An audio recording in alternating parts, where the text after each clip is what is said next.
आमचे पूर्वज जेव्हा जेव्हा देशाबाहेर गेले तेव्हा त्यांनी धर्म दिला, तेव्हा त्यांनी शास्त्र दिलं, तेव्हा त्यांनी सभ्यता दिली. कोणालाही कन्वर्ट केलेलं नाही, कोणाचंही राज्य लुटलेलं नाही. असा भारत स्वतंत्र झाल्यावर त्याचं संविधान कसं होईल? असंच होईल. हिंदुत्व हे असं आहे.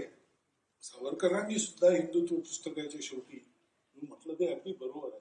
लोकांना माहित नाही सावरकरांचं हिंदुत्व काय होतं, की तुम्ही तुमच्या पालकांच्या वर्तनात काय चुका आहेत त्या शोधून लिहून काढा आणि दाखवा.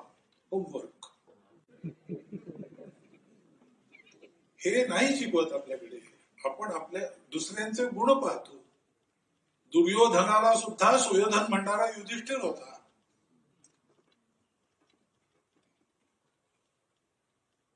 पण असं होत राहिलं तर समाज दुखडी राहील. दुसऱ्यांचं चांगलं पहा.